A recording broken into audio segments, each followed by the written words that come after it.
آپ ارد گرد لوگوں سے مل رہے ہیں، آپ کو ایک جسے کہتے ہیں یو لیونگ اے لائف. اکثر لوگ لیونگ اے لائف کا تو مطلب سمجھتے ہیں نا راک اینڈ رول لائف، ہلا گلا ہنگامہ اور کوئی پرواہ نہیں، کسی کی فکر نہیں کرنی. بٹ لیونگ اے لائف یہ ہے کہ آپ لوگوں کے ساتھ انٹریکٹ کر رہے ہیں، آپ لوگوں کے لیے فروٹفل ہو رہے ہیں. میں خود پرسنلی اگر مجھے گھر میں کوئی ایشو نظر آتا ہے تو میں کہتی ہوں چلو یہی چیز میں گھر میں نہیں نا ابھی خود بھی یا کر پا رہی یا کسی کو سکھا پا رہی، چلو باہر کسی کو سکھاتی ہوں، اس کی دعا لگے گی. کوئی ایسا کام کرتی ہوں کہ مجھے اسی کا معاملے میں پروڈکٹیوٹی محسوس ہو. آپ سے کوئی گھر میں نہیں سیکھ رہا، باہر لوگ سیکھ رہے ہیں تو آپ سکھائیں. آپ اپنے آپ کو جہاں جہاں پروڈکٹیو بنا سکتے ہیں بنائیں. You are not in a bubble, you are not in a cage, you are not in a jail. آپ کا چیلنج ہے، آپ اس سے بھی کوپ کریں. اب آپ دیکھیں مثلاً کسی کے گھر میں کوئی اسپیشل نیڈ بچہ ہے، ہماری سوسائٹیز میں تو یہ بہت ہوتا ہے، یا کسی کے بوڑھے والدین ہیں، بیمار ہیں، اس سے کیا ایکسپیکٹ کیا جاتا ہے؟ وہ سارا وقت وہیں رہے اپنے والدین کے ساتھ یا اس اسپیشل نیڈ بچے کے ساتھ. اور ہم ایکسپیکٹ کرتے ہیں کہ بس اس کی اور کوئی زندگی نہیں ہونی چاہیے، اس کو سوشلی اور کچھ نہیں کرنا چاہیے. باقی دنیا میں ہمیں کیا نظر آتا ہے؟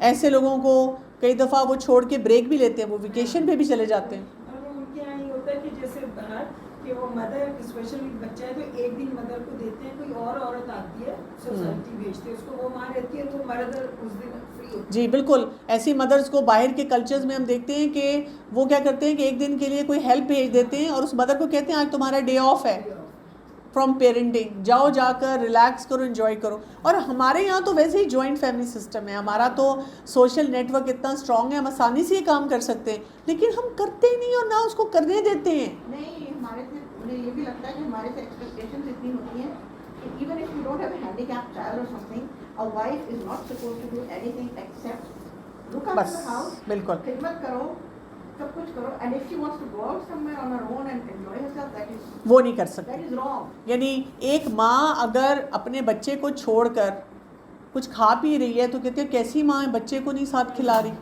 خود اکیلی بیٹھ کے کھا رہی ہے.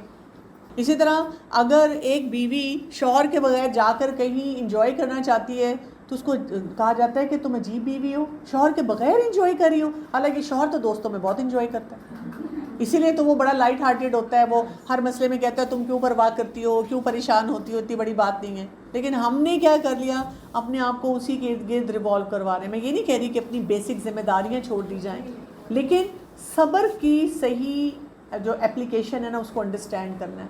صبر کرتے ہوئے یو آر ویری ڈائنامک، اپنے چیلنجز کو آپ انڈرسٹینڈ کرتے ہیں، اپنے چیلنجز کے لیے آپ کا کہاں برن آؤٹ ہو رہا ہے اس کو آپ سمجھتے ہیں، کہاں پہ آپ کو جانتے ہیں کہ اب میری پرائرٹی کیا ہوگی، اس وقت میں نے کون سا کام کرنا ہے، کس کام کو میں نے چھوڑ دینا ہے. اس کے بغیر تو آپ کلیپس کر جائیں گے، آپ نہیں اپنے چیلنجز کے ساتھ ڈیل کر سکتے. مجھے صبر کے ساتھ ایک چیز سمجھ میں آئی کہ وائے نہیں کہنا. ہم اللہ تعالیٰ کو نا وائے نہیں کہہ سکتے کہ میرے ساتھ یہ کیوں ہوا. جیسے میری بہن کی بیماری اور ڈیتھ تھی تو اس نے کبھی نہیں کہا کہ میرے ساتھ یہ کیوں، لیکن میں سوچتی تھی یار اس کے ساتھ کیوں ہوا. مطلب وہ اس کی ڈیتھ بھی ہوگی میں سوچتی رہتی تھی. تو میں نے سائیکالوجسٹ سے جب پوچھا تو انہوں نے کہا کہ وائے کہ ہمارے پاس کوئی آنسر. صبر ہمیں جب بھی آئے گا جب ہمیں آگے اللہ کی طرف سے now we have to do acceptance, accept کریں اور بیسٹ طریقے سے اس کو ہینڈل. بالکل. اگر آپ کی لائف میں کوئی چیلنج آتا ہے اور اگر آپ اس پہ وائے وائے وائے کہتے رہتے ہیں تو آپ کو شاید ساری زندگی بھی اس کا جواب نہ ملے، فرسٹریشن بڑھے گی تو آپ کی فرسٹریشن بڑھے گی. اس سے بہتر ہے کہ آپ ایکسیپٹنس پہ جائیں کہ اب یہ چیلنج آ گیا ہے تو میرے اندر کون سی اسٹرینتھ ہے جس سے میں نے اس سے ڈیل کرنا ہے، اور جہاں پہ کوئی میرا ویک ایریا ہے وہاں پہ میں نے کہاں کہاں سپورٹ لینی ہے. اب ہمیں کیا سمجھ آ گئی کہ طرح طرح کے امتحان ہیں، اس کا مقابلہ کس کے ساتھ ہوگا؟ صبر کے ساتھ ہوگا، اور اسی پہ ہمارا اجر ہے. اچھا یہ بھی یاد رکھیں، جو آزمائش یا امتحان آتے ہیں نا وہ انسان کی جو ایمانی حالت ہوتی ہے نا اس کے مطابق آتے ہیں. جتنا انسان پختہ ہوتا ہے اور میچور ہوتا ہے امتحان اتنا بڑھ جاتا ہے. اچھا اس کا یہ مطلب نہیں کہ ہم مانگیں یا ڈر کے مارے ہم وہ کام ہی نہ کریں کہ پھر میرے امتحان زیادہ ہوں گے. مطلب آپ کو یہ سمجھنا چاہیے کہ اگر میں دین میں زیادہ پختہ ہوں تو میرا امتحان زیادہ ہوگا. جس دن آپ اپنا سر کور کریں گے تو جو کور نہیں کر رہی اس کا امتحان کم ہو جائے گا، آپ کا امتحان زیادہ ہو جائے گا. میں ایک دفعہ اپنے کسی کولیگ کے ساتھ بیٹھی ہوئی تھی اور میں ان کو بتا رہی تھی کہ میں نا یہ 1-2 کورسز کرنے لگی ہوں. تو انہوں نے مجھے مسکرا کے یہی کہا کہ ڈاکٹر کمل پھر تیار ہو جائیں، انہی میں آپ کا امتحان آئے گا. آپ دیکھیں جس دن آپ کوئی آیت پڑھتے ہیں نا، مثلاً آج آپ نے غصے کے بارے میں پڑھا اور ساتھ ہی آپ نے بیٹھے بیٹھے نا قرآن کے درس پہ فیصلہ کیا کہ بس سب میں نے غصہ ہی نہیں کرنا، اس دن جتنی سچویشنز آئیں گی نا کون سی ہوں گی؟ غصے کی. اور بہت سی جگہوں پہ آپ کو غصہ آئے گا، بہت سی جگہوں پہ آپ پریشان بھی ہوں گے کہ آئے ہائے میں نے پھر غصہ کر دیا. تو ایسے ہی ہوتا ہے، جو انسان کی پختگی کے مطابق امتحان آتا ہے، انسان کی سچویشن کے مطابق آتا ہے، انسان جس چیز میں سیکھنا شروع کرتا ہے. یا کبھی کبھی اگر آپ کو وہ کام نہیں آتا، کئی دفعہ ایسے بھی لوگ آتے ہیں وہ کہتے ہیں کہ مطلب مجھے تو یہ طریقہ ہی نہیں آتا تھا، مثلا مجھے کمیونیکیشن نہیں آتی تھی، تو اللہ تعالیٰ کمیونیکیشن کا امتحان دے دیتا ہے کہ اب کرو بات، اب سیکھو یہ طریقہ، you don't have any other option. تو مصیبت جو ہوتی ہے نا، اس میں انسان کے 4 مقامات ہوتے ہیں، ان 4 مقامات کو سمجھنا چاہیے. پہلا کیا ہے کہ انسان صبر کر لے، اور یہ سب سے اعلیٰ مقام ہے، یہ واجب ہے، یہ کرنا چاہیے، ہمیں اپنے آپ کو اس طرح سے پریپیئر کرنا چاہیے. دوسرا اس کا مقام کیا ہوتا ہے کہ وہ راضی ہو جائے، اس سے بھی اتنا نہیں ڈیل کرنا ہوتا، لیکن وہ کہتے ہیں ٹھیک ہے اللہ کی طرف سے آیا ہے، انشاءاللہ اللہ مجھے اس سے نکالے گا. تو یہ مستحب ہے، پسندیدہ ہے کہ آپ اللہ سے راضی ہیں، آپ کہتے ہیں میرے رب مجھے آپ سے کوئی شکوہ نہیں ہے، یہ تو زندگی کا حصہ ہے، آپ نے بتا دیا ہے، اللہ تعالیٰ نے ڈکلیئر کر دی ہے، ڈسکلیمر آ گیا ہے قرآن میں. تو اس سے کیا ہوتا ہے کہ انسان کی زندگی میں برکت آتی ہے اور وسعت آتی ہے، بیکاز آپ نے ایکسیپٹنس کے لیول پہ اس کو لے لیا. تیسرا درجہ ہوتا ہے کہ انسان شکر کرے. اس سے بھی بڑا ٹیسٹ ہو سکتا تھا، اس سے بھی بڑا امتحان ہو سکتا تھا. جب آپ شکر کرتے ہیں تو اس کو کہا جاتا ہے بہت اعلیٰ مقام انسان کو دیتا ہے، اعلیٰ مقام تک پہنچاتا ہے. اور چوتھا کیا ہے؟ انسان کا ناراض ہو جانا. اگر انسان ناراض ہو جاتا ہے تو یہ کبیرہ گناہ ہے، یہ انسان کی بدبختی کی علامت ہوتی ہے کہ انسان پھر کیا کرے گا؟ ناراض ہو کے پہلے گھر والوں سے ناراض ہے، اپنی قسمت سے ناراض ہے، پھر اللہ سے ناراض ہے، تو وہ کیا کرے گا؟ وہ ایک گناہ کر رہا ہے نا، اس کو ایکسیپٹنس نہیں آتی ہے. اور اسی لیے آپ دیکھیں کہ ہمارے گھروں میں نا جو پرابلم ہے نا، ہم بچپن سے بچوں کو یہ صبر کرنا صحیح طرح نہیں سکھاتے، ہم ان کی پرسنالٹیز کو کرش کرنا اور سپریس کرنا سکھاتے ہیں. اصل کام جو ہمیں کرنا چاہیے وہ کیا ہے؟ بچپن میں جب بچوں کے چھوٹے چھوٹے چیلنجز ہوتے ہیں، ان کے بھی تو ٹیسٹ، ان کے بھی تو ہر وقت ٹیسٹ ہے نا. کزن نے ٹوائے لے لیا، بہن بھائی نے لے لیا، ایک بچہ جو ہے وہ آل ان آل تھا، اب اس کا دوسرا بھائی یا بہن آ گیا، اب سب اس کو امپورٹنس دے رہے ہیں، کمپیریزنز ہو رہے ہیں. ان کے بچوں کی زندگی میں کتنے ٹیسٹ ہیں، تو ہم ان کو صحیح طرح صبر کرنا نہیں سکھاتے، ہم ان کو یہ فارمولہ نہیں سکھاتے. اگر ہم نے بچپن سے جوانی میں بچوں کو یہ فارمولہ سکھانا شروع کر دیا تو آپ دیکھیں آگے کتنی گروتھ ہوتی ہے. How to deal with stress. How to deal with situation. میری بیٹی نے ایک دفعہ مجھے مطلب کالج میں تھی تو اس نے مجھے آ کے کہا کہ ایک ٹیچر ہیں وہ پتہ نہیں کیوں مجھے پسند نہیں کرتی، and she always miss بیہیوز with me, اور وہ مجھے بہت روڈلی میرے سے ڈیل کرتی ہیں. So I went to the principal, میں نے ان سے بات کی، انہوں نے بھی مجھے کہا کہ ہاں ہمیں اس ٹیچر کی کافی کمپلین ہے. انہوں نے اس ٹیچر پہ بھی کافی کام کیا، لیکن وہ تھی کہ درست مطلب وہ اپنے آپ کو ٹھیک کرنے کے لیے تیار ہی نہیں تھی. تو پھر میں نے اپنی بیٹی سے کہا کہ دیکھو تم نے اب یہ ایگزام تو دینا ہے نا، کچھ مہینے رہ گئے ہیں، تم نے ایگزام دینا ہے، تم نے یہاں سے چلے جانا ہے، تو اب تم اپنی ایموشنل باؤنڈری کو اسٹرانگ کرو. تم وہاں پر اس طرح بیٹھو جیسے وہ تمہیں نظر نہیں آ رہی، کیونکہ وہ بیڈ وائبز دیتی تھی، ٹھیک ہے. اور اگر وہ تمہیں پک کرتی ہیں، تمہیں کبھی انسلٹ کرتی ہیں، تو تم اپنے آپ کو یہ میسج دو کہ it's not about me, it's about her. میں بری نہیں ہوں، اگر میں بری ہوتی، میں غلط کر رہی ہوتی تو پھر باقی ٹیچرز بھی میرے ساتھ یہ رویہ رکھتی نا، باقی ٹیچرز تو مجھے بہت رسپیکٹفلی مجھ سے ڈیل کرتی ہیں، اس ٹیچر کا مسئلہ ہے. تو بس خاموش ہو جاؤ، کچھ بھی نہ کرو. اور اس کے علاوہ جو وہ تمہیں کام دیتی ہیں یہ تم نے 100% دیکھنا ہے کہ ان کا کام کمپلیٹ ہو، یعنی خود سے چانسز نہیں دینے کہ وہ تمہیں بار بار پکڑیں. تو وہ فیز گزر گیا. اب آپ دیکھیں آگے زندگی میں کوئی نہ کوئی ایسا شخص ضرور پھر ملے گا جو ایسا ایٹیچیوڈ دے گا. تو جب ایسا شخص آئے گا تو شی ول نو کہ مجھے وہاں پر کیسے اپنے آپ کو اسٹرانگ رکھنا. ہم یا سیکشن چینج کرواتے ہیں، ہم کبھی ضرورت پڑ بھی جاتی ہے سیکشن چینج کروانے کی، یا ہم اپنے بچے کو ڈانٹتے رہتے ہیں ضرور تم نے کچھ غلط کیا ہوگا اس لیے تمہاری ٹیچر تمہاری بات نہیں سنتی، یا کوئی جنگی ماحول بنا لیتے ہیں ان کے ساتھ. تو وہ مسئلہ جو ہوتا ہے وہ پھر حل نہیں ہوتا وہاں پہ. اب اس کے بعد جو آیات آ رہی ہیں، آیت نمبر 156 کو ہم دیکھیں گے. یہ آیات سب بہت ہی اہم ہیں اور بہت ویل کنیکٹڈ، اور جیسے کہتے ہیں نا بہت ہمیں گائیڈنس دینے والی ہیں. کیا کہا گیا؟ الذین اذا اصابتہم مصیبہ. یہ وہ لوگ ہیں، جب بھی آیت کا آغاز اللہ زینہ سے ہوتا ہے نا تو دیٹ مینس کہ پچھلی آیت سے وہ بہت ویل کنیکٹڈ ہے. ویسے تو ہر آیت کنیکٹڈ ہے, لیکن ایسی ہے کہ ابھی پوری بات نہیں ہوئی پچھلی آیت میں. پچھلی آیت میں ہمیں ایک اصول دے دیا گیا, ایک پرنسپل دے دیا گیا. اب ساتھ کیا بتایا جا رہا ہے, وہ لوگ جب پہنچتی ہیں انہیں کوئی مصیبت, ہر وہ چیز جس سے ہمیں تکلیف پہنچے اس کو مصیبت کہا جاتا ہے. ٹھیک ہے, دیٹ مینس ہم انسینسٹیو نہیں ہیں کہ مجھے تو فرق ہی نہیں پڑتا جو مرضی ہو جائے, مجھے تو رونا ہی نہیں آتا, میں تو کوئی بھی دکھی نہیں ہوتی. ایسے نہیں ہے. ہماری زندگی میں بہت سے ایسے چیلنجز آتے ہیں جس میں ہم پریشان ہوتے ہیں, ہمیں بہت تکلیف ہوتی ہے, ہماری طبیعت خراب ہوتی ہے, تھوڑی دیر کے لیے, چند گھنٹوں کے لیے, دن کے لیے, 2 دن کے لیے ڈپریشن بھی ہوتا ہے. مجھے کبھی اگر کوئی آ کے کہتا ہے کہ اس بات پہ میں بہت دکھی ہوں, میرا رونے کو دل چاہ رہا ہے, تو میں یہ نہیں کہتی چپ ہو جاؤ, نہیں نہیں رونا نہیں ہے, نہیں نہیں بہادر بنو, میں کہتی ہوں رو لو. لوگ اتنے حیران ہوتے ہیں, کہتے ہیں رو لو, میں کہتی ہوں رو لو, یہ لو ٹیشو, رو لو, ایک دفعہ رو لو, بس شکوہ نہیں کرنا اللہ سے, رو لو, and then once you are settled پھر ہم کیا کریں گے, اس مسئلے کو حل کرنے کی طرف جائیں گے کہ اس مسئلے کو ہم نے کیسے ٹھیک کرنا. ٹھیک. تو جب ان لوگوں کو پہنچتی ہے کوئی مصیبت تو وہ کیا کرتے ہیں, قالو, وہ کہتے ہیں انا للہ و انا الیہ راجعون, بے شک ہم اللہ ہی کے لیے ہیں اور بے شک ہم اسی کی طرف لوٹ کر جانے والے ہیں. کتنی امپورٹنٹ بات جو ہے یہاں پر بتائی جا رہی ہے. سب سے پہلا جو فارمولہ ہمیں یہاں پتہ چلتا ہے, یعنی یہ دعا پڑھنا ہمیں کیا سکھاتا ہے, اللہ کا بندہ بننا, عبد بننا, عبودیت کی طرف ہمیں لے کے جاتا ہے. دوسری بات ہمیں یہ بھی پتہ چلتا ہے کہ مرنے کے بعد ہم نے جینا ہے, ہم نے تو اللہ کی طرف لوٹ کے جانا ہے. یہ تو تھوڑا سا سٹے ہے, یہاں کے تھوڑے سے مسئلے ہیں, کوئی بات نہیں, یہ ہاسٹل سٹے ہے, ہاسٹل میں ساری لگژریز نہیں ملتی. ابھی ہم جائیں گے اور جب اللہ کے پاس جائیں گے تو وہ جو ہم نے صبر کیا ہوگا, اس مصیبت کو صحیح طریقے سے ہینڈل کیا ہوگا, وہاں بڑا ریوارڈ ہے. ویسے تو اللہ تعالیٰ دنیا میں بھی ریوارڈ دے دیتے ہیں, لیکن ہم تو اپنی سوچ کو بڑا رکھیں, اونچا رکھیں.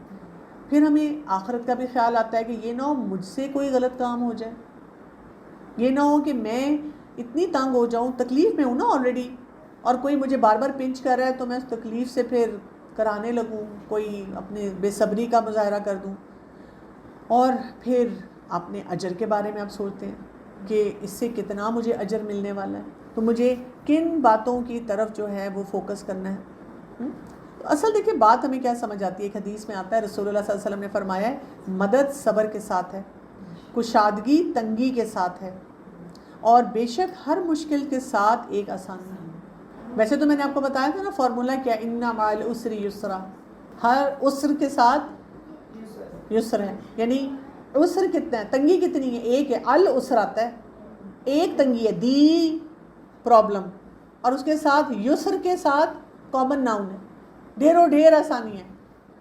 وہ ڈھیروں ڈھیر آسانیاں نہیں نظر آتی ہمیں, دیکھتے بھی نہیں ہے نا. ہم نے اپنا مائنڈ سیٹ ایسا بنایا ہے کہ وہ اس کو ہم بہت بڑھا دیتے ہیں, میگنیفائی کرتے ہیں جو ہماری لائف میں چیلنج ہے. ایکچولی پتہ ہے پرابلم کیا ہے یہاں پہ, جو مسئلہ ہے نا ہمارا وہ یہ ہے کہ ہم وکٹم بننے کو پسند کرتے ہیں. جو وکٹم مینٹیلٹی ہے اس کے بارے میں ایکسپرٹس یہ کہتے ہیں کہ نان فارماسیوٹیکل نارکوٹکس میں سب سے زیادہ ایڈکٹیو از سیلف پٹی. جب میں یہاں بیٹھ کے اگر آپ کو بتانا شروع کروں, آپ کو پتہ ہے کہ میرے کتنے دکھ ہیں. میں شروع کرتی ہوں جب میں پیدا ہوئی تھی, اور پھر میں کلاس 5 میں تھی, اور پھر جب میں کالج میں تھی, اور پھر میری جب شادی ہوئی, اور پھر میرے ہسبینڈ, اور پھر میرے سسرال والے.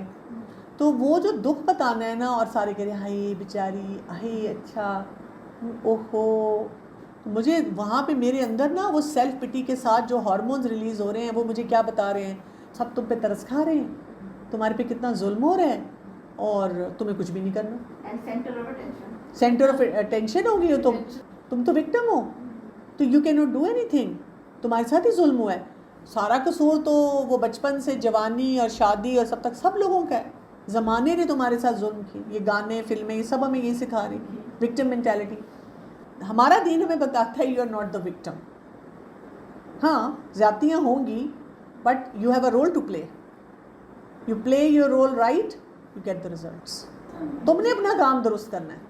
یہ سب کیا ہے کہ مجھے وکٹم بننا اتنا برا لگتا ہے, اور اگر کوئی وکٹم بن رہا ہو تو وہ مجھے اور بھی برا لگتا ہے. میرا اس کی مدد کرنے کو دل نہیں چاہتا, میرا اس کے ساتھ اتنا شدید اسٹرانگ بیریئر آتا ہے کہ میں سوچتی ہوں میں کیا کروں. وہ ہوتا ہے کہ جب آپ کچھ ایسے لوگوں کے ساتھ رہ رہے ہوں جو ہر وقت اپنے آپ کو وکٹم بنا رہے ہوں, اور آپ ان کی پکچر دیکھ دیکھ کے ایگزاسٹ ہو رہے ہوں, تو پھر بھی یہ ہو جاتا ہے. جیسے آپ دیکھیں کئی دفعہ آپ کے پاس کوئی مانگنے کے لیے آتا ہے نا, کسی کی آپ مدد کرتے ہیں, کوئی بچوں کی تعلیم یہ وہ, اب آپ نے 1 سال کی 2 سال کی 3 سال, اب آپ کو نظر آ رہا ہے کہ وہ تو بچے ان کے پڑھ گئے ہیں, لیکن وہ وکٹم بننا نہیں انہوں نے چھوڑا. اب ہم اریٹیٹ ہو رہے ہیں کیونکہ ہم نے کوئی باؤنڈری سیٹنگ نہیں کی تھی, پھر ہم پریشان ہوتے ہیں. آپ دیکھیں نا, ایک شخص رسول اللہ صلی اللہ علیہ وسلم کے پاس وکٹم بن کے آیا کہ میرے پاس تو کھانا پینا نہیں, تو آپ صلی اللہ علیہ وسلم نے کیا کیا تھا, اس کو کام پہ لگایا تھا تاکہ اس کی بھی سیلف اسٹیم ہائی ہو, وہ بھی آگے چلے اور اس وکٹم کا پریشر بھی نہ آئے. تو ہم دوسرے وکٹمز کا جب پریشر لیتے ہیں, پھر ایک حد کے بعد ہم ایگزاسٹ ہونا شروع ہو جاتے ہیں, برن آؤٹ ہمارا ہو جاتا ہے, اس سے پھر ہم گھبراتے ہیں. ٹھیک ہے, تو وکٹم نہیں ہم نے بننا, ہم نے کیا کرنا ہے, اپنے آپ کو سسٹین کرنا ہے. ہاں ٹھیک ہے, چیلنج آیا ہے میری لائف میں, اچھا تھوڑی دیر کے لیے, جیسے میں ہمیشہ کہتی ہوں, جب آپ کو تکلیف ہو رہی ہوتی ہے اس تکلیف کو انویلیڈیٹ نہیں کریں, اس کو ضرور ایکسیپٹنس دیں. مطلب آپ کہیں کہ I am in severe pain, یہ نہیں کہیں کہ مجھے تو کوئی تکلیف نہیں ہے, مجھے تکلیف نہیں ہونی چاہیے. کچھ لوگ مجھے آ کے کہتے ہیں کہ آپ پتہ نہیں میرے بارے میں کیا سوچیں گی کہ میں تو اتنی پریشان ہوں اس بات پہ. تو میں کہتی ہوں کہ نہیں, آپ کو اگر آپ پریشان ہیں تو دیٹس اوکے, یہ مسئلہ ہے, آپ کو فیل ہو رہا ہے تو دیٹس اوکے, آپ کو ہونا چاہیے. میں تو خود بھی پریشان ہوں, تو میں پھر ٹائم دیکھ لیتی ہوں. میں کہتی ہوں اس وقت میں بہت پریشان ہوں, یہ چیز مجھے بہت دکھ دے رہی ہے, تو چلو میں 15-20 منٹ خوب دکھ مناتی ہوں. شکوہ نہیں, شکوہ نہیں, دکھ منا لیا, کیا یہ میری زندگی میں یہ دکھ ہے, مجھے یہ پریشان کر رہا ہے, اچھا یہ مجھے اتنا بودر کر رہا ہے, میں بہت زیادہ اس سے پریشان ہوں, اور میرا رونے کو دل چاہ رہا ہے, مجھے یہ چیز بہت ہرٹ کر رہی ہے, یہ فلاں نے مجھے یہ کہہ دیا, اس نے کہہ دیا. اچھا 20 منٹ ہو گئے ختم, اچھا اب کرنا ہے کیا بتاؤ. تو آپ کو ایک ویلیڈیشن مل جاتی ہے, کوئی اکنالجمنٹ ملتی ہے. تو لوگوں کو بھی میں کہتی ہوں کہ کبھی بھی کسی کو یہ نہ کہا کریں کہ یہ کوئی دکھ ہے, وہ دیکھو اس کا اتنا بڑا دکھ, وہ دیکھو. ہمیں پھر جب ان ویلیڈیشن ملتی ہے ہم فرسٹریٹ ہوتے ہیں, پھر ہم بے صبری کی طرف جاتے ہیں. تو ویلیڈیٹ کر لیں اپنے آپ کو بھی, اپنے ارد گرد لوگوں کو بھی. کہ کوئی کہہ رہے میرے سر میں اتنا درد ہے, ہم کہتے ہیں لو مجھے جب مائگرین ہوتی ہے نا تو میں بتاؤں, تو کہتے ہیں ہاں بھئی یہ درد ہے. تو ہم ہر ایک کے درد کو انڈرمائن کرتے ہیں, یہ نہیں کرنا, یہ صبر کا حصہ نہیں ہے. ہم کہیں کہ ہاں اچھا تمہیں درد ہو رہی ہے, اچھا تو آؤ سر دبا دوں, آؤ ہیلپ کر دوں, پانی دے دوں, خیال کریں. اور پھر اس کے بعد اس کو بتائیں کہ ہاں اس سے بھی بری لوگوں کو درد ہوتی ہے, تم اللہ کا شکر ادا کرو. اور پھر انسان کے اندر خود بھی وہ کیفیت آ جاتی ہے. بہت فرسٹریشن ہوتی ہے جب آپ کو آگے سے کوئی اس طرح بتاتا ہے کہ مثلاً آپ کہہ رہی ہیں میری ساس نے مجھے یہ سنایا, تو ہم کہتے ہیں لو آج کل کی تو ساسیں ہیں ہی کچھ نہیں, ہمارے زمانے کی ساسیں تو ایسی ہوتی تھیں. کتنے مطلب میرا تو دکھ اس وقت ہے نا, مجھے تو آپ اکنالج کر دیں نا کوئی کہ ہاں اگر کسی نے تمہیں, یہ نہیں کہ آپ ان کو ساس کے خلاف بھڑکائیں. آپ ایسے کہتے ہیں کہ اگر کوئی واقعی ایسا جملہ بولے تو برا لگتا ہے, تکلیف ہوتی ہے. میں نے سیلف ویلیڈیشن کی اس لیے بات کی تھی کہ بہت سی جگہوں پہ آپ ایکسپیکٹ کر رہے ہوتے ہیں کہ کوئی میرا دکھ بانٹے گا, کوئی مجھ سے ہمدردی کرے گا, لیکن لوگ نہیں کر رہے ہوتے, لوگوں کو کرنا ہی نہیں آتا. تو پھر آپ یہ تو نہیں کر سکتے نا کہ آپ صرف لوگوں سے امید لگائیں. تو ہم نے پھر اپنے آپ کو کنسول اس طرح کرنا ہوتا ہے, اپنے آپ کو کمفرٹ اس طرح دینی ہوتی ہے کہ ہم سیلف ویلیڈیشن کرتے ہیں کہ اچھا تمہیں اگر محسوس ہو رہا ہے یہ تمہارا بڑا دکھ ہے, تو یہ بڑا دکھ ہے. اگر تمہیں یہ چیز ہرٹ کر رہی ہے تو یہ ہے. جیسے ہراس کوئی آپ کو کر رہا ہے, سیکشولی ہراس کر رہا ہے, اب اور کسی کو نہیں پتہ چل رہا, گھر میں کوئی آپ کا قریبی کوئی شخص ہو سکتا ہے, آپ کو ٹچ کر رہا ہے, اب آپ کو فیل ہو رہا ہے. اگر آپ کو سیلف ویلیڈیشن کی عادت نہیں ہے تو آپ اپنے آپ کو بچائیں گے کیسے؟ آپ کسی اور کو بتائیں گے نہیں یہ تو بڑا ہی شریف سا انسان ہے, یہ کیسے کر سکتا ہے. تو اگر آپ کو فیل ہو رہا ہے تو that means it's the reality. اللہ تعالیٰ نے ہماری باڈی کو ایسا بنایا ہے کہ ہم فیل کرتے ہیں پین کو, تکلیف کو, تو ہم اکنالج کر کے پھر اپنے آپ کو اس سے بچانے کا سوچتے ہیں. جو لوگ جیسے آپ دیکھیں ڈائبیٹکس ہوتے ہیں تو ان کو نیوروپیتھی ہوتی ہے. نیوروپیتھی میں یہ ہو جاتا ہے کہ ان کو ٹچ نہیں فیل ہوتی, تو وہ ان کو پاؤں میں ٹھوکریں لگتی ہیں, چوٹیں لگتی ہیں, وہ آئیڈینٹیفائی نہیں کر سکتے. تو ہمیں ایسا تو نہیں بننا کہ ہم اپنی چوٹ کو خود آئیڈینٹیفائی نہیں کر سکتے. مجھے اگر پتہ ہے کہ مجھے فلاں شخص کی بات سے تکلیف ہوتی ہے, تو پھر میں نے دیکھنا ہے میں نے اپنے آپ کو ایموشنلی وہاں پہ اسٹرانگ کیسے کرنا ہے. یہ میں تبھی سیکھ سکوں گی نا جب میں اس چوٹ کو آئیڈینٹیفائی کروں گی. یہ آیت آگے بہت امپورٹنٹ ہے, آیت نمبر 157. یہ ساری آیات آج کی بہت ہی امیزنگ ہیں, بہت امیزنگ ہے ماشاءاللہ. تو آیت نمبر 157, اولئک علیہم صلوات من ربہم ورحمہ, یہی وہ لوگ ہیں جن پر عنایتیں ہیں, صلوات ہیں رب کی طرف سے اور رحمت ہے. واولئک هم المہتدون, اور یہی وہ لوگ ہیں جو کہ ہدایت یافتہ ہیں. بہت ہی خوبصورت انداز میں اب یہاں پر کیا بتا دیا گیا ہے, یہاں پہ یہ بتایا گیا ہے کہ انسان کی زندگی میں جب بہت سی مشکلات آتی ہیں وہ صبر کرتا ہے تو پھر اس کو بینیفٹس کون سے ملتے ہیں. سب سے پہلا بینیفٹ کیا ملتا ہے؟ صلوات, نوازشیں, عنایتیں, برکتیں اللہ کی طرف سے ملتی ہیں, بونسز آ رہے ہوتے ہیں. لیکن اگر آپ اوور ویلمڈ ہیں نا, کلاؤڈیڈ ہیں, پھر نہیں نظر آتے. آپ دیکھیں کئی لوگ اتنی مشکل سچویشن میں ہوتے ہیں, اتنے پیسفل بیٹھے ہوتے ہیں, اللہ نے کوئی خاص کرم کیا ہم پہ, ان کو وہ نوازشیں نظر آتی ہیں, وہ رحمتیں نظر آتی ہیں کہ ہم نے تو کوئی حرام کا کام نہیں کیا, ہم نے تو کوئی کسی سے رشوت نہیں لی, نیک نیتی سے سارے کام کیے, اللہ تعالیٰ نے ہمارے سارے مسئلے حل کر دیے, سب چیزیں وقت کے ساتھ آہستہ آہستہ بہتر ہوگی. اور دوسرا کیا ہے, یہ کہاں سے مل رہا ہے؟ میں ربہم, رب کی طرف سے مل رہا ہے. اور پھر ورحمہ, اس میں بہت سی رحمت ہے. اور پھر کیا ہے؟ وَأُولَٰئِکَ هُمُ الْمُهْتَدُونَ, اور یہ لوگ ہیں جو گائیڈڈ ہیں. یعنی پرابلمز, اگر آپ تھوڑا سا فلو چارٹ بنائیں, پرابلمز آنی ہی آنی ہیں, اس میں صبر کرنا پڑے گا, اور اس صبر کے لیے دعا ہے اِنَّا لِلَّهِ وَإِنَّا إِلَيْهِ رَاجِعُونَ, اس میں آپ اپنی آخرت کے بارے میں بھی سوچ رہے ہیں. تو یہ جب آپ پیکج پورا کمپلیٹ کرتے ہیں صبر کا, تو پھر آپ کو یہ بینیفٹس مل رہے ہیں. یہ بینیفٹس آپ کی لائف میں آتے ہی آتے ہیں. اور پھر اس کے بعد اگزامپل دی جا رہی ہے یہاں پہ, ایک مثال, صبر کی مثال دی جا رہی ہے. اچھا, صبر کی مثال بھی چاہتے ہو, ہمیں اگزامپلس بہت اپیل بھی کرتی ہے نا. تو آیت نمبر 158 کو دیکھیں. ان الصفا والمروہ من شعائر اللہ, بے شک صفا اور مروہ اللہ کی نشانیوں میں سے ایک نشانی ہے. شاعر کہتے ہیں جو ایسی نشانی ہوتی ہے جو آؤٹ سٹینڈ کرتی ہے اور آپ اس کا امپیکٹ بھی لیتے ہیں, آپ کو نظر آتی ہے وہ. تو یہاں پہ صفا اور مروہ کو اللہ کی نشانی بتایا گیا. اب اللہ کی نشانیاں تو بے تحاشا ہیں, آسمان, زمین, سورج, چاند, ستارے. پھر اگر ہم وہاں پہ ہی دیکھیں, کیونکہ آگے حج اور عمرے کا ذکر آ رہا ہے, تو پھر ہم کہتے ہیں مقام ابراہیم بھی نشانی ہے, بیت اللہ ان اٹ سیلف نشانی ہے. لیکن اللہ تعالیٰ نے صفا اور مروہ کی کیوں بات کی؟ کیونکہ یہاں پہ صبر کی مثال دی جا رہی ہے, اور صبر کی مثال بھی کس کی دی جا رہی ہے؟ ایک عورت کی, بی بی ہاجرہ کی. جب ابراہیم علیہ السلام نے ان کو بیابان صحرا میں چھوڑا, ڈیزرٹ میں, کچھ بھی نہیں تھا وہاں, پانی بھی نہیں تھا, کچھ بھی نہیں تھا, اور ایک چھوٹا بچہ, نومولود بچہ اس کے ساتھ چھوڑا, اور وہ آگے سے کیا پوچھتی ہے؟ کس کے لیے, کس کے کہنے پہ؟ اللہ کے کہنے پہ. تو جاؤ, ہمیں اللہ کافی ہے. ٹھیک ہے, یہاں پہ ہسبینڈ وائف کا رول بھی پتہ چلتا ہے اس صبر میں. ایک تو ان کی بانڈنگ, وہ جو ریلیشن شپ بلڈ کر رہے ہیں, اس لیے نہیں کر رہے ہیں کہ جی انہوں نے ایک دوسرے کی آنکھوں میں آنکھیں ڈال کے دیکھنا ہے اور کینڈل لائٹ ڈنر کرنا ہے, ایک دوسرے کو پھول اور تحفے حاضر کرنے ہیں. وہ دونوں اللہ کی خاطر اس رشتے میں ہیں. انہوں نے اس رومانس کا دنیا میں تکیہ نہیں لگایا ہوا کہ دنیا میں یہ ریلیشن شپ اس طرح ملے. اس دنیا میں وہ کہتے ہیں کہ ہم اللہ کے حکم کے مطابق اس ریلیشن شپ میں رہیں گے. جہاں اللہ کا حکم ہوگا اور ہماری زندگی میں کوئی مشکلات ہوں گی, ہم اس کو سہیں گے, اس کے لیے کوئی سلوشن نکالیں گے. ہم کانفیڈنس رکھیں گے کہ ہم اللہ کے احکامات کے مطابق چل رہے ہیں, تو ہماری زندگی کیسی ہے. سیکریفائس کے لیول پہ رہنا سیکھیں گے. اس دنیا میں رہتے ہوئے تو آپ کو یہ کرنا پڑے گا. ٹھیک ہے, تو بانڈنگ دیکھیں, ہسبینڈ کیا کہہ رہے ہیں, وائف کیا کہہ رہی ہیں. اور آپ دیکھیں ساری زندگی عورتوں کو ہی سننے کو ملتا ہے کہ بیویاں بڑی بے صبریاں ہوتی ہیں, لطیفے بھی اس پہ ہیں, باتیں بھی اس پہ بنائی جاتی ہیں, اور مرد کو بڑا گلوریفائی کیا جاتا ہے. لیکن اللہ تعالیٰ نے یہاں پہ ان کو نہیں گلوریفائی کیا کہ دیکھیں کیسے ہسبینڈ تھے, ماشاءاللہ چھوڑ کے چلے گئے, اور دیکھیں انہوں نے بیوی کی تربیت کی اور بیوی کو سمجھایا. نہیں, یہاں پہ اللہ تعالیٰ صفا مروہ کی بات کرتے ہوئے بی بی ہاجرہ کی بات کر رہے ہیں کہ وہ عورت کا صبر کیسا تھا, عورت کے اندر ٹھہراؤ کیسا تھا. عورت اپنی رسپانسبلٹی کو اون کری ہے. ایک خاتون یہ سوچ گئی کہ اگر میرے شوہر نہیں بھی ہیں یہاں پہ, اور اللہ کی خاطر مجھے چھوڑ کر کسی کام پہ گئے, کسی مہم پہ گئے ہیں, کسی جہاد پہ گئے ہیں, کسی اپنی کوئی بھی کمٹمنٹ پوری کریں, تو میرا جو رول ہے میں اس کو پورا کروں. میں وہاں بیٹھ کے روتی دھوتی نہ رہوں, نقص نہ نکالوں شوہر میں.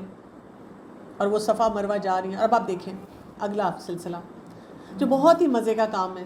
اللہ تعالیٰ کیا کہہ رہے ہیں آگے, فمن حج البیت او اعتمر, بس جو کوئی حج کرے بیت اللہ کا یا عمرہ کرے, فلا جناح علیہ ان یطوف بہما, تو نہیں کوئی گناہ اس پر کہ وہ طواف کرے ان دونوں کا. ومن تطوع خیرا, اور جو کوئی خوشی سے کرے گا کوئی نیکی, فإن اللہ شاکر علیم, تو بے شک اللہ تعالیٰ قدردان ہے, خوب جاننے والا ہے. تو اللہ تعالیٰ کہتے ہیں کہ حج اور عمرے پہ جو جائے گا تو کیا کرے گا, جب صفا مروہ کے درمیان آئے گا تو وہاں پر اس مقام پہ جہاں بی بی ہاجرہ تیز تیز چلی تھی, بھاگی تھی, اپنے بچے کے لیے پریشان تھی, یاد کرے گا وہ مردوں کو کہا گیا کہ وہاں پہ انہوں نے بھاگنا ہے, عورتوں کو نہیں کہا گیا.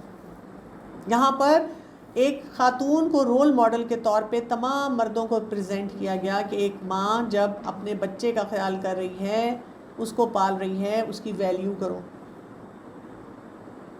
دیکھو اس کی کتنی سٹرگلز ہیں, ٹھیک ہے نا. ہمارے یہاں پہ کبھی بھی ایک عورت کی بات کو کیوں نہیں ویلیو کرنا سکھایا جاتا, کیونکہ مردوں کو نہیں سکھایا جا رہا. ایک ماں جو ہے نا وہ یہ تو رو رہی ہے کہ دس از میل ڈومینیٹڈ سوسائٹی, لیکن اپنی گود میں بیٹھے ہوئے بچے کو کبھی بھی اس عورت کی سٹرگل نہیں دکھاتی, اپنی سٹرگل نہیں دکھاتی, اپنے آپ کو ایز اے ڈائنامک پرسن نہیں کبھی پریزنٹ کرتی, اپنے آپ کو ہمیشہ ایز اے وکٹم پریزنٹ کرتی ہے. یہاں پہ بی بی ہاجرہ نے اپنے آپ کو وکٹم نہیں بنایا, انہوں نے صبر کی, وہ ساری باتوں کو اس میں کیری کیا, اور پھر اللہ تعالیٰ نے ان کو پوری دنیا کے لیے, پوری دنیا کے مردوں کے لیے مثال بنا دیا.